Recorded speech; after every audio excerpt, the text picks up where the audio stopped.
بالله السميع العليم من الشيطان الرجيم. بسم الله الرحمن الرحيم. يا أيها الذين آمنوا اتقوا الله حق تقاته ولا تموتن إلا وأنتم مسلمون. يا أيها الناس اتقوا ربكم الذي خلقكم من نفس واحدة وخلق منها زوجها وبث منهما رجالا كثيرا ونساء واتقوا الله الذي تساءلون به والأرحام إن الله كان عليكم رقيبا. يا أيها الذين آمنوا اتقوا الله وقولوا قولا سديدا يصلح لكم أعمالكم ويغفر لكم ذنوبكم ومن يطع الله ورسوله فقد فاز فوزا عظيما. فأعوذ بالله السميع العليم من الشيطان الرجيم. بسم الله الرحمن الرحيم.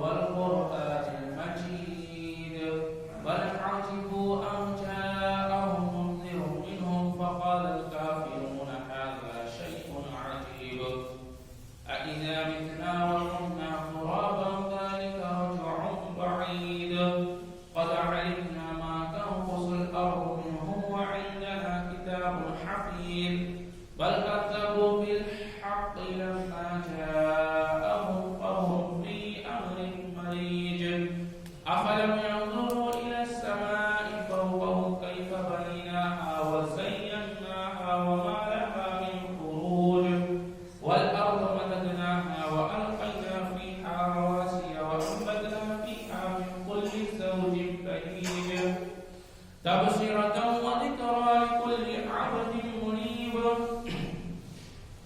ونزلنا من السماء ماء مباركا فأنبتنا به جنات وحب الحصيد والنخل باسقات لها طلع نضيد رزقا للعباد وأحيينا به بلدة ميتا كذلك الخروج كذبت قبلهم قوم نوح وأصحاب الرس والثمود وعاد وفرعون والإخوان لوط وأصحاب الأيكة وقوم تبع كل كذب الرسل فحق وعيد أفعينا بالخلق الأول بل هم في لبس من خلق جديد.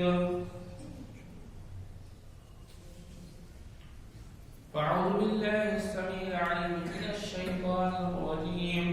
بسم الله الرحمن الرحيم. ويل لكل همزة لمزة الذي جمع مالا وعدده يحسب أن ماله أخلده كلا لينبذن في الحطمة وما أدراك ما الحطمة نار الله الموقدة التي تطلع على الأفئدة إنها عليهم مؤصدة في عمد ممددة. ہر قسم کی تعریف و حمد و ثنا کبریائی اور بڑائی اللہ رب العالمین کے لیے لائق و زیبا ہے جس نے اس پوری کائنات کو بنایا اور اس پوری کائنات کا نگہبان اور نگہداشت ہے. انگنت درود و سلام ہو تمام انبیاء علیہ الصلوۃ والسلام پر، خصوصاً آقا نامدار مدینہ تاجدار احمد مجتبی محمد مصطفیٰ رسول اللہ صلی اللہ علیہ وسلم پر. اللهم صل علی محمد وعلى آل محمد كما صليت على إبراهيم وعلى آل إبراهيم إنك حميد مجيد. اللهم بارك على محمد وعلى آل محمد كما باركت على إبراهيم وعلى آل إبراهيم إنك حميد مجيد. ابھی آپ کے سامنے سورہ ہمزہ کی تلاوت کی گئی. اس نسبت سے آج کا بیان خطبہ جمعہ ہمزہ کی ایک مختصر سی تشریح اور توضیح ہوگی انشاءاللہ. اللہ سے میں دعا کروں کہ رب العالمین ہمیں حق بات کہنے اور سامعین کو حق کے ساتھ سننے، اسے یاد رکھنے، اسے عمل کرنے اور اس کو دوسروں تک پہنچانے کی توفیق عطا فرمائے. اس سے ماقبل جمعہ میں سورہ ہمزہ کی پہلی آیت کی تشریح اور توضیح بیان کی گئی تھی. وَيْلٌ لِكُلِّ ہمزۃ لُمزہ ایک آیت کی تشریح ہو چکی ہے. سرسری طور پر اس کا ترجمہ سماعت فرمائیں. وَيْلٌ لِكُلِّ وَيْل کیا ہے؟ آپ سن چکے ہیں یہ کلمہ وعید ہے. یہ کیا ہے؟ کلمہ وعید ہے. جو ہلاک ہو جائے، برباد ہو جائے، جہنم میں چلا جائے. وعید اس سلسلے میں صرف دو سورتیں قرآن میں ایسی ہیں جو اس لفظ وعید کے ساتھ شروع ہوئی. یہ سورہ ہمزہ اور دوسرا سورہ مطففین. ویل للمطففین، یہ دونوں سورتیں 30ویں پارے میں 8ویں پارے میں موجود ہیں. تو وہاں سورہ مطففین کے اندر اللہ تبارک و تعالی نے دوسروں کا مال ناحق طریقے سے کھا لینے والے کے بارے میں وعیدیں سنائی ہیں، اور یہاں دوسروں کی عزت کو پامال کرنے والے، دوسروں کی عزت سے کھیلنے والے، دوسروں کو ذلیل کرنے والے اور ان کو نیچا دکھانے والوں کے لیے وعید کی گئی. ایسا شخص ہلاک ہو جائے، برباد ہو جائے، جہنم میں چلا جائے. کون شخص؟ ہمزہ لمزہ، جو ہمزہ کا مرتکب ہے اور جو لمزہ کا مرتکب ہے. ہمزہ کا مطلب ہوتا ہے کسی شخص کی برائی آپ اس کے روبرو کریں، سامنے سے کریں. 4 لوگ بیٹھے ہوں، اب اس کی مذاق اڑا رہے ہیں، یا پھر وہ شخص آپ کے سامنے موجود ہے اور آپ باتوں میں اس کا مذاق بنا رہے ہیں، اس کو ذلیل کر رہے ہیں، اس کی برائی کریں، اس کو ذلیل کریں روبرو. یا پھر لمزہ کہ اس کی برائی آپ اس کے پیٹ پیچھے کریں، وہ موجود نہ ہو، اس کو معلوم ہو جائے تو وہ چیز اس کو بری لگے، اس کے دل میں تکلیف ہو جائے. لمزہ ایک معنی تو یہ ہے، اور دوسرا معنی کیا ہے؟ ہم برائی کریں اپنے بھائی کی آنکھوں کے اشارے کے ساتھ، ہاتھوں کے اشارے کے ساتھ کہتے نا وہ شخص ہے، یہ ہمزہ. اور ہم اپنے بھائی کی برائی کریں ہاتھ یا زبان کے اشارے کے ساتھ، تو اس کے 2 مفہوم اور معنی ہیں. تو یہ ہے ہمزہ اور لمزہ. تو ایسا شخص ہلاک ہو جائے جو یہ 2 صفتوں کا متصف ہے، جس کے اندر یہ 2 عادتیں ہیں. اور یہ عادتیں کیسی ہیں؟ بہت زیادہ ہے، بہت زیادہ ہے. ان عادتوں کا عادی ہے، ان بری عادتوں کا ایسا شخص عادی ہے. ایسا شخص ہلاک ہو جائے، برباد ہو جائے، جو لوگوں کی برائی اس کے روبرو کرتا ہے، اس کے پیٹ پیچھے کرتا ہے، آنکھوں کے اشارے سے، زبان کے اشارے سے، زبان سے یا ہاتھ سے، کسی بھی طرح سے اپنے بھائی کی برائی کرنے والا آدمی، کسی بھی شخص کی برائی کرنے والا آدمی ہلاک و برباد ہو جائے، اس کے لیے ویل ہے، جہنم ہے. اب ہم دوسری آیت پر آتے ہیں. اس کی تشریح ہو چکی ہے، اس لیے اس کو سرسری طور پر میں نے ترجمہ بتا دیا. وَيْلٌ لِكُلِّ ہُمَزَةٍ لُمَزَةٍ الَّذِي جَمَعَ مَالًا وَعَدَّدَهُ. تو 2 صفتوں کا متصف آدمی جو ہمزہ اور لمزہ کرتا ہے، اور تیسرا صفت کون سی ہے؟ اس کے اندر کون سی برائی ہے؟ دیکھیے آگے لفظ آ رہا ہے حوتما. کلا لینبذن فی الحوتما. ہمزہ اور لمزہ کرو، ہوتا چلے جاؤ. جو شخص ہمزہ کرے گا وہ کہاں جائے گا؟ حطمہ میں چلا جائے گا. اب وہ اس کی تشریح آگے آتی ہے. تو دو صفت تو یہ ہے جو دو برائیاں کے ہمزہ اور لمزہ کرنے والا حطمہ میں جائے گا.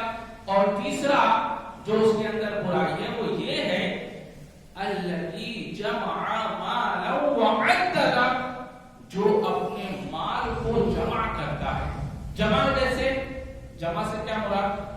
دائیں طرف سے، بائیں طرف سے، آگے سے، پیچھے سے، ہر طرف اس کی توجہ اور فکر ہو. اور دنیا کی کوشش و کاوش یہ ہے کہ کسی بھی طرف سے بس مال آتا رہے، جمع ہوتا رہے، مال جمع ہوتا رہے، دائیں سے آتا رہے، بائیں سے آتا رہے، آگے سے، پیچھے سے، ہر طرف سے مال آتا رہے، چاہے حرام طریقے سے ہو چاہے حلال طریقے سے ہو، بس مال آتا رہے، جمع ہوتا رہے. چیزیں بکھری ہوئی ہیں چاروں طرف اور ہم کیا کر رہے ہیں؟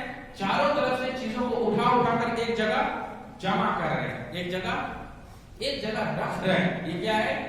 الذی جمع، جو جمع کرتے ہیں. کیسا؟ چیزیں بکھری ہوئی اور ہم کیا کر رہے ہیں؟ حرام اور حلال کی تمیز کیے بغیر مال کو جمع کر رہے ہیں، بس آتا ہے.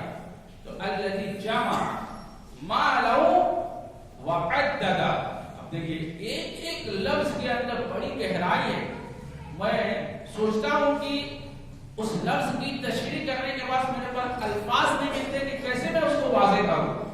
الذی جمع سمجھ رہے ہیں، چاروں طرف چیزیں بکھری ہوئی ہیں، اس کو ایک جگہ جمع کیا جا رہا ہے. چاروں طرف سے مال کو جمع کیا جا رہا ہے، حرام طریقے سے ہو چاہے حلال طریقے سے، یہ جمع.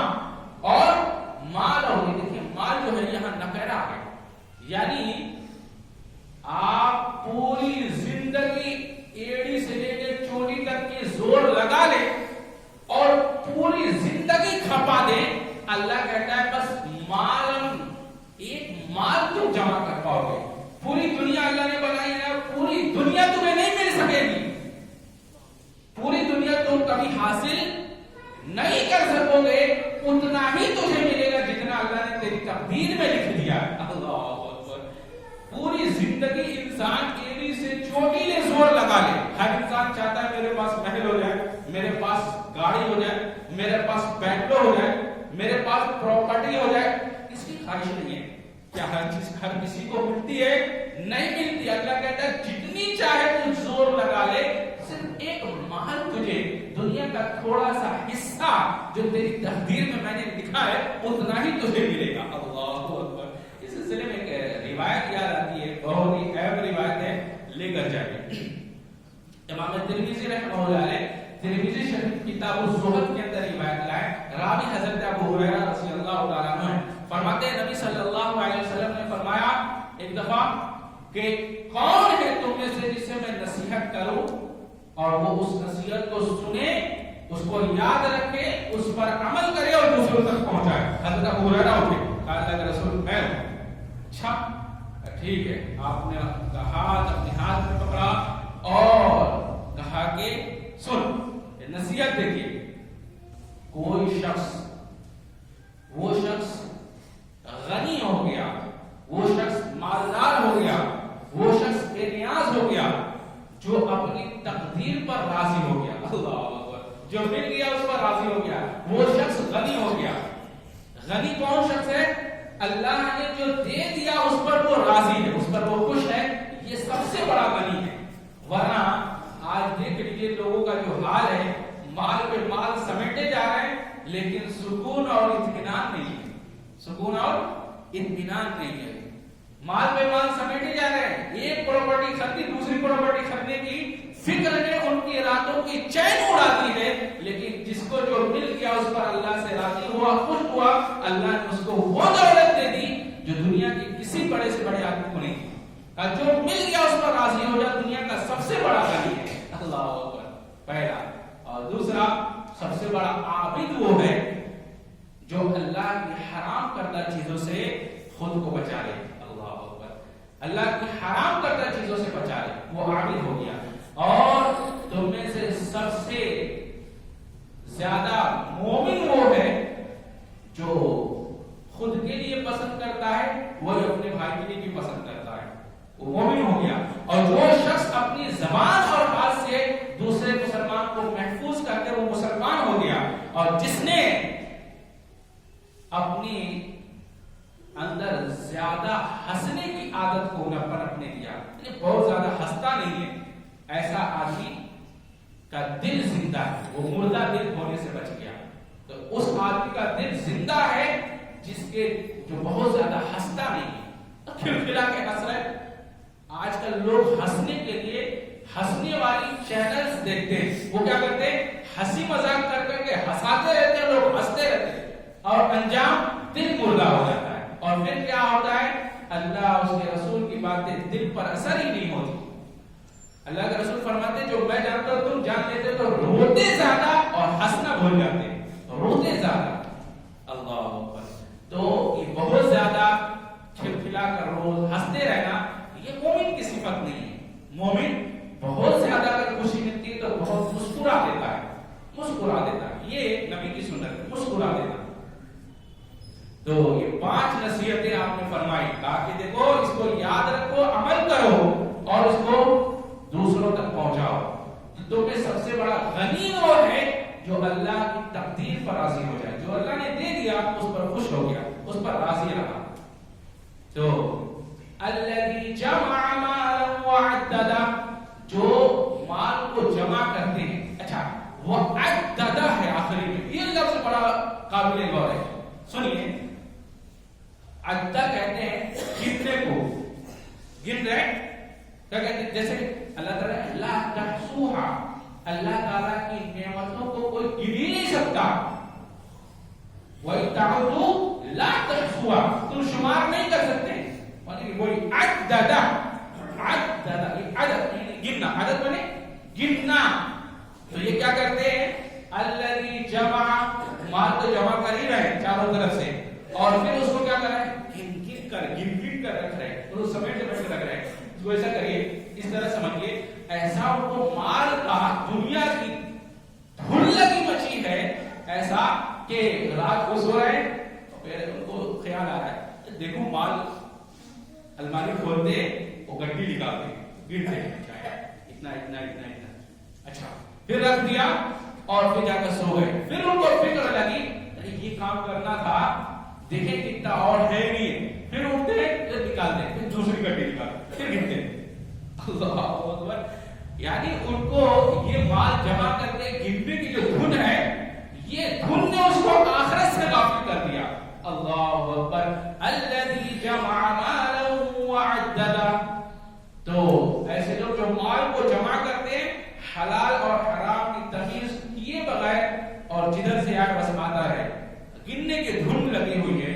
اللہ تبارک تعالیٰ نے مال کی دنیا کی سورہ کہف کے اندر ایک مثال بیان کی ہے، یہ بہت غور سے سنیے اور لے کر جائیں۔ اللہ فرماتا ہے وَاضْرِبْ لَهُم مَثَلَ الْحَيَاةِ الدُّنْيَا كَمَاءٍ أَنزَلْنَاهُ مِنَ السَّمَاءِ فَاخْتَلَطَ بِهِ نَبَاتُ الْأَرْضِ فَأَصْبَحَ حَشِيمًا تَذْرُوهُ الرِّيَاحُ وَكَانَ اللَّهُ عَلَى كُلِّ شَيْءٍ مُقْتَدِرًا۔ یہ سورہ کہف کی آیت ہے، آیت نمبر 45۔ آپ گھر پہ جا کے اس کو پڑھیں، اس کی تشریح پڑھیں۔ مثال اللہ نے بیان کی، کہا اس دنیا کی زندگی کی مثال آپ بیان کر دیجئے، کیا ہے؟ یہ ایسی ہے جیسے پانی، دنیا کی مثال کیسی ہے؟ جیسے پانی جسے ہم نے آسمان سے برسایا اور اس کے ساتھ زمین کو رویدگی دی، زمین کو زندہ کر دیا، پھر وہ چورا چورا ہو گئی کہ ہوائیں اسے اڑاتی پھرتی ہیں، اور اللہ تو ہر چیز پر قدرت رکھتا ہے۔ یہاں پانی سے مراد سے کیا مراد ہے؟ علامہ ابن جوزی رحمہ اللہ علیہ نے 10 مثالیں، 10 توضیح اس کی بیان کی ہے کہ اللہ نے یہاں دنیا کی زندگی اور مال کو پانی سے تشبیہ کیوں دی ہے۔ پہلی وجہ یہ ہے کہ پانی کے اندر سیلان ہوتا ہے، بہنا، تو یہ دنیا کیا کہتی ہے؟ بہتی رہتی ہے، دنیا ٹھہرتی نہیں ہے۔ مال کبھی بھی ایک ہاتھ میں ایک جگہ میں نہیں رکتا، یہ بہتا رہتا ہے، کبھی باپ کے پاس تھا پھر بیٹے کے پاس چلا جائے گا، پھر پوتے کے پاس جائے گا، پھر خاندان سے نکل جائے گا۔ مغلوں کو دیکھ لیجئے، ایک وقت تھا کہ بادشاہی تھی، آج دیکھ لیجئے فقیرانہ زندگی گزار رہے۔ ایسی بہت ساری مثالیں ہم اپنی زندگی میں دیکھ سکتے ہیں، ظاہر ہے، ظاہراً دیکھ سکتے ہیں۔ کل جن کی طوطی بولتی تھی آج ان کو پانی پوچھنے والا کوئی نہیں ہے۔ تو دنیا ایک ہاتھ میں ایک جگہ کبھی ٹھہرتی نہیں ہے۔ کیوں؟ اللہ نے کہا یہ پانی کے مانند ہے، پانی جیسے بہتا رہتا ہے ایسے یہ دنیا بھی ایک ہاتھ میں رک نہیں سکتی ہے، بہتی رہتی ہے۔ اور دوسرا، پانی اگر تھوڑا ہو، جتنی ضرورت ہو اتنا ملے تو پانی مفید اور فائدے مند ہے، لیکن پانی بہت زیادہ ہو جائے تو یہ نقصان دہ ہوتی ہے۔ سمندر کا پانی سطح پر آ جائے ہم اور آپ زندہ رہ سکتے ہیں؟ جب تک پانی سمندر میں ہے وہ پانی ہمارے لیے مفید اور فائدہ مند ہے، لیکن اگر سطح پر آ جائے، پانی ابھر جائے، اوپر نیچے سے پانی زیادہ برسنے لگے اور ابلنے لگے تو کیا ہوگا؟ یہ نقصان دہ ہوگا۔ اسی طرح دنیا ہے کہ دنیا بقدر ضرورت ملے تو یہ مفید ہے، لیکن اگر زیادہ ہو جائے تو انسان کی آخرت اور دنیا دونوں ہلاک کر دیتی ہے، یہ ہلاکت اور بربادی کی سبب بنتی ہے۔ اسی طرح سے علامہ ابن جوزی ابن قیم فرماتے ہیں کہ جب پانی زیادہ دیر بند رہے، اس کو زیادہ دیر روک کر رکھو تو اس کے اندر تبدیلی آ جاتی ہے، کیا ہوتی ہے؟ وہ خراب ہونے لگتا ہے۔ اسی طرح مال کو زیادہ سمٹ کر بچا کر اور بخیلی اور کنجوسی سے بچائے رکھو تو یہ مال کیا کرتا ہے؟ نقصان کا باعث کر کے روک کر نہیں رکھا جا سکتا، ایسے ہی مال کو زیادہ دیر تک روک کر نہیں رکھا جا سکتا۔ اسی طرح پانی جب درخت کو دیا جائے تو وہ درخت اس کا پھل اگاتا ہے، اس کے اندر پھول اگتے ہیں۔ اسی طرح ایک دیندار آدمی کے ہاتھ میں اگر مال آئے تو اس سے لوگوں کو نفع پہنچتا ہے، لوگ اس سے سیراب ہوتے ہیں، لوگ اس سے تسکین سکون پاتے ہیں۔ لیکن اگر یہ مال بخیل کے ہاتھ میں آ جائے تو اس سے لوگوں کو نقصان پہنچتا ہے۔ اسی طرح سے پانی زمین کے عیب پر پردہ ڈال دیتی ہے۔ پانی سطح پر ہو، زمین کے نشیب و فراخ، زمین کے اندر جو گڑھا ہے، زمین کے اندر جو اونچا ہے، اگر پانی اس کو ڈھانک دے، پانی آ جائے تو اس کی نشیب و فراخ عیوب ظاہر نہیں ہوتے۔ ایسے ہی مال اگر آ جائے تو یہ مالدار کے عیوب پر پردہ ڈال دیتے ہیں۔ مالدار کے لاکھوں عیب ہوتے ہیں، کتنے لوگ ہوتے ہیں جو ان کے منہ پر کہیں تیرے اندر یہ برائی ہے، کہہ سکتے ہیں؟ نہیں کہہ سکتے۔ ایک غریب آدمی بیچارہ ایماندار ہے پھر بھی اس کو ذلت کی نگاہ سے دیکھا جاتا ہے، لیکن ایک مالدار آدمی اس کے اندر نہ ایمان ہے اور نہ ہی وہ وعدے کا پکا ہے اور نہ ہی وہ اپنی زبان کا پکا ہے، پھر بھی کیا ہوتا ہے؟ اس کو عزت کی نگاہ سے دیکھتا ہے۔ مال ہے، مال کی وجہ سے عیوب پر پردہ ڈالے جاتے ہیں۔ اسی طرح سے پانی کسی فقر و فریب سے نہیں بہتا، بلکہ یہ اللہ تبارک تعالیٰ کی مشیت سے بہتا ہے۔ تو مال بھی اللہ تبارک تعالیٰ کی مشیت اور عزم سے کسی کو ملتا ہے، یہ تقدیر سے ملتا ہے، یہ ایسے ہی کسی کو نہیں مل جاتا۔ محنت کرنے والے، مال کی حرص رکھنے والے ہم میں سے ہر کوئی ہے، لیکن کسی کو سارا کچھ نہیں ملتا۔ اللہ جسے پسند کرتا ہے، جسے چاہتا ہے، یا جس کی یہ کہہ لیجیے کہ آزمائش کرنا چاہتا ہے، اسے مال دیتا ہے اور دے کر دیتا ہے کہ میرا بندہ یہ کس قدر میرا فرما بردار ہے۔ اسی طرح سے انسان جس طرح بارش کے دفاع پر قدرت نہیں رکھتا کہ بارش کو روک نہیں سکتا، اسی طرح اس کی قسمت میں جو لکھا ہے اس کو انسان دور نہیں کر سکتا۔ پانی زیادہ ہوتا ہے تو زراعت کو خراب کر دیتا ہے۔ اگر پانی کھیت میں زیادہ ہو جائے تو زراعت کو، فصلوں کو تباہ و برباد کر دیتی ہے۔ اسی طرح مالدار کے پاس مال اگر زیادہ ہو جائے تو یہ مالدار کو ہلاک و برباد کرتی ہے۔ پانی جس طرح نجاست کو دور کرتا ہے، اسی طرح مال اللہ کی راہ میں خرچ کیا جائے تو اس کی آدمی کی، مالدار کے آدمی کے گناہوں کی نجاست کو دور کرتا ہے۔ پانی زیادہ ہو جائے تو ادھر ادھر بہ کر ضائع ہو جاتا ہے، اسی طرح مال اگر زیادہ ہو جائے تو یہ بھی بہنے لگتا ہے، یہ بھی ضائع ہونے لگتا ہے۔ تو پانی کے یہ کل 10 خصوصیات حضرت علامہ ابن جوزی نے فرمائی کہ اللہ نے مال اور دنیا سے اس لیے پانی سے تشبیہ دی کہ پانی کے اندر یہ ساری خصوصیات ہوتی ہیں کہ پانی کے اندر یہ طباعت ہوتی ہے، اس کی طبیعت ایسی ہوتی ہے۔ اور پھر آخری آیت ہے المال والبنون زینت الحیات الدنیا، یہ جو مال اور تمہارے بیٹے یہ جو ہیں یہ زینت الحیات حیات الدنیا، دنیاوی حیات کی زینت ہے، اس کے علاوہ کچھ نہیں ہے. والباقیات الصالحات، اور باقی رہنے والی چیز تو صرف نیکیاں ہیں جو تم کرتے ہو. اللہ اکبر، کتنی اہم بات ہے. باقی رہنے والی چیز صرف نیکیاں ہیں جو ہمارے ساتھ رہنے والی ہیں، جو دنیا میں بھی ہمارے لیے نفع بخش ہے اور مرنے کے بعد بھی ہمارے لیے نفع بخش، قبر کے اندھیرے میں بھی ہوں گی، حشر کے اندر بھی ہوں گی، اور جب ہمارے اعمال تولے جائیں گے تو یہی نیکیاں ہمارے کام آئیں گی. اللہ اکبر. تو الذی جمع مالہ وعددہ، وہ شخص جو مال کو جمع کرتا ہے اور گن گن کر، سمیٹ کر اس کو رکھتا ہے، اس کو بچاتا ہے. واجب جگہوں پر وہ خرچ نہیں کرتا، اللہ کی راہ میں وہ دیتا نہیں، جمع کر کے رکھتا ہے. بخیلی نے اس کو آخرت سے غافل کر دیا تو اس کے اندر بخل آتا ہے. اللہ اکبر. الذی جمع مالہ وعددہ. تو کتنی برائیاں ہو گئی اللہ نے گنائی ہیں؟ 3 برائیاں. سوچئے، غور کیجئے. ہمزہ کرنے والا، لمزہ کرنے والا، اور مالوں کو جمع کر کے گن کر رکھنے والا. 3 ہو گئی نا. یہ 3 چیزوں کا کرنے والا کا انجام اب اللہ بیان کر رہا ہے، جس کے اندر یہ 3 چیزیں ہوں. اب غور کیجئے.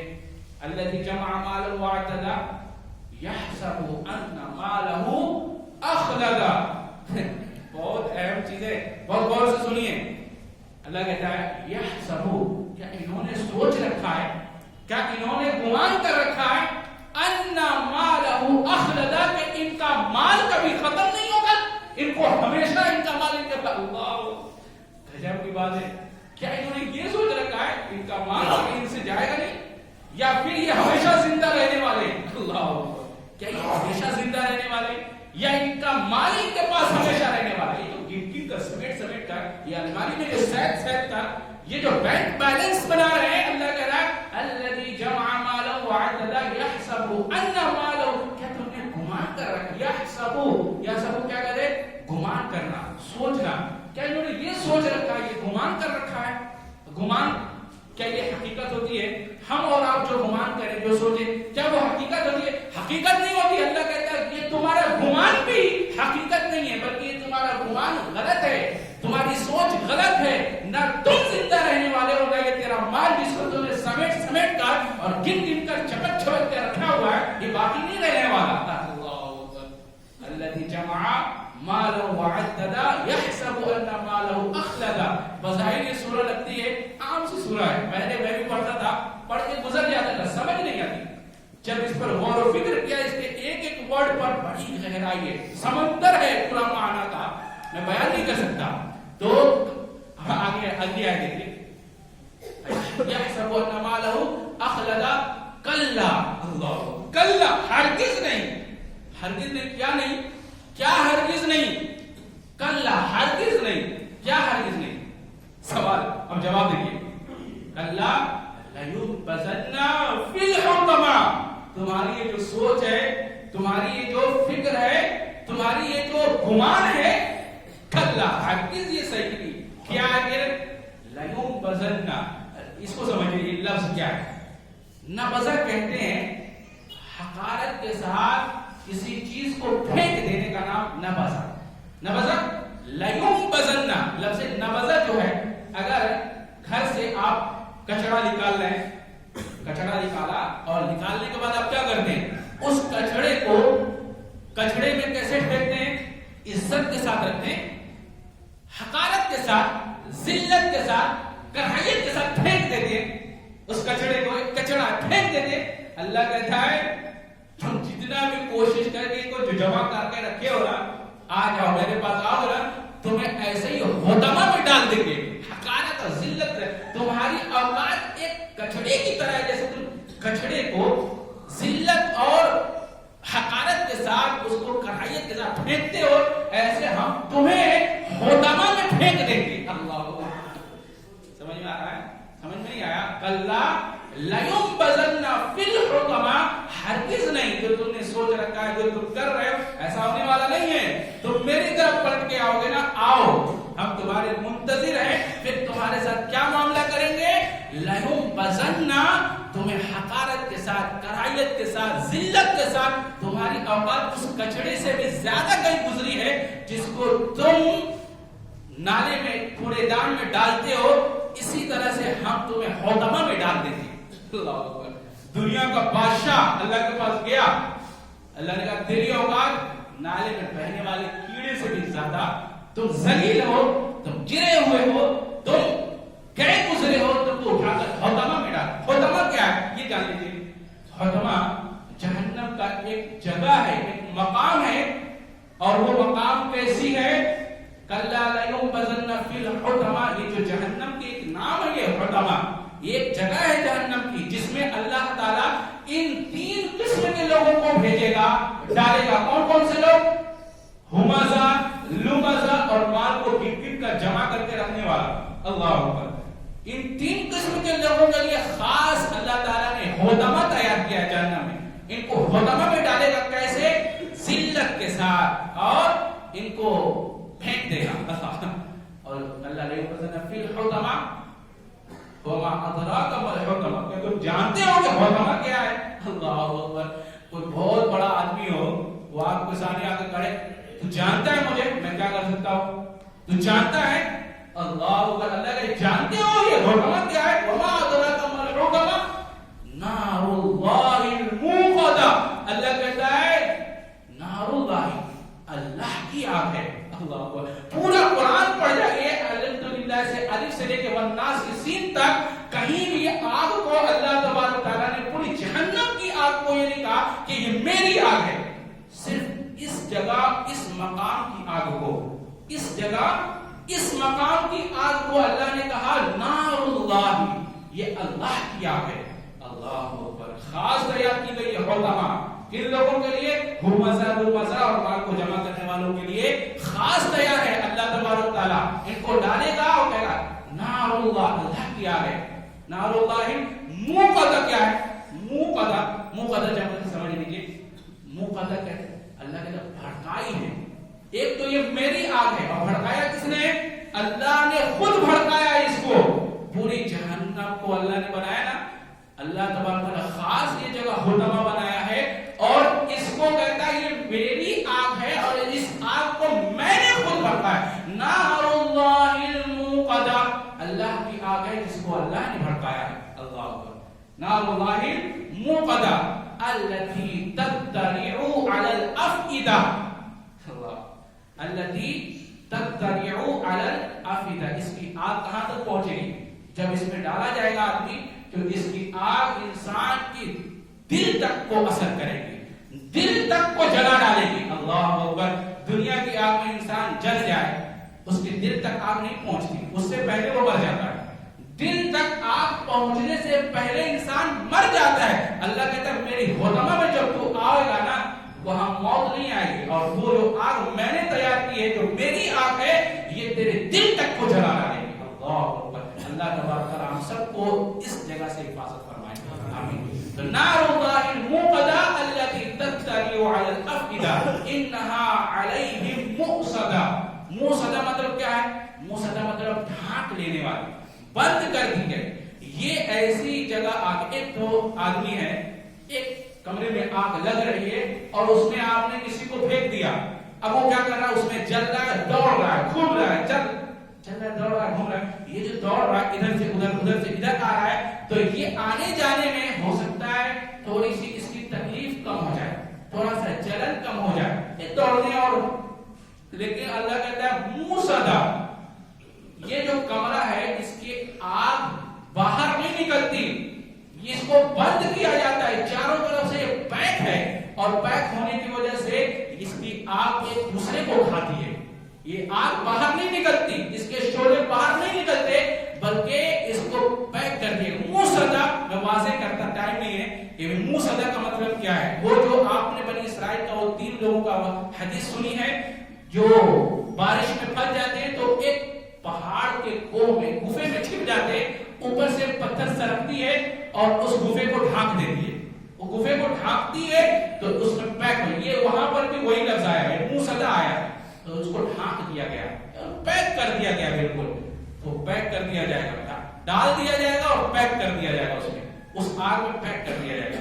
تو انہا علیہم مؤصدہ فی عمد ممدد، ایک تو پیک کر دیا گیا اور دوسرا اس میں بڑے بڑے ستون ہیں، بڑے بڑے پائے ہیں جس کے اندر جکڑ دیا جائے گا، باندھ دیا جائے گا. گاڑی میں آگ لگ گئی، دھو دھو کر کے گاڑی چل رہی ہے، لیکن آپ کیا کر رہے ہیں، گاڑی میں کبھی ادھر چلے جا رہے ہیں، کبھی ادھر آ جا رہے ہیں، کبھی پیچھے چلے جا رہے ہیں. لیکن اب غور کیجئے، اسی جگہ بیلٹ سے ایک جگہ باندھ دیا جائے کہ انسان ہل نہ سکے. اللہ کہتا ہے آؤ گے تو صرف یہ نہیں کہ اس کو بند کر دیا جائے گا، بلکہ اس میں ستون ہے، اس میں باندھ دیا جائے گا کہ انسان ہل نہ سکے. اللہ اکبر. جب کہتا ہوں پوری قرآن پڑھ جائیے، جہنم کی آگ کا جو تذکرہ اس سورہ میں ہے کہیں نہیں ہے، کسی جگہ نہیں ہے پورے قرآن میں جتنی واضح کے ساتھ اللہ نے یہاں بیان کیا ہے. اور یہ صرف 3 لوگوں کے لیے، یہ یاد رکھیے، ہمزہ کرنے والا، لمزہ کرنے والا اور مالوں کو گن گن کر سمیٹ کر رکھنے والا. حلال سے آئے، حرام سے آئے، جس طرح سے آئے بس آنے دو. اور پھر اس مال کا حق جو غریبوں پر اللہ تعالیٰ نے رکھا ہے وہ اس میں سے نہیں نکالتے. اللہ سے آخر میں ہم دعا ہے یا رب العالمین ہم سب کو ان تینوں صفات سے ہم سب کو محفوظ فرما، ہم سب کو دور فرما دے. یا رب العالمین ہمیں تو جہنم کی ہر قسم کی آگ سے ہماری حفاظت فرما. یا رب العالمین یقیناً ہم تیری طرف پلٹنے والے، تیری طرف آنے والے ہیں. یا رب العالمین یقیناً ہم گناہگار ہیں، خطا کار ہیں، لیکن یا رب العالمین تیری رحمت ہماری گناہوں سے بہت بڑی ہے. یا رب العالمین تو اپنی رحمت سے ہماری گناہوں کو بخش دے، ہماری گناہوں کو معاف فرما. یا رب العالمین ہمیں حق طور پہ دین پر عمل کرنے والا بنا، نبی صلی اللہ علیہ وسلم کے سنت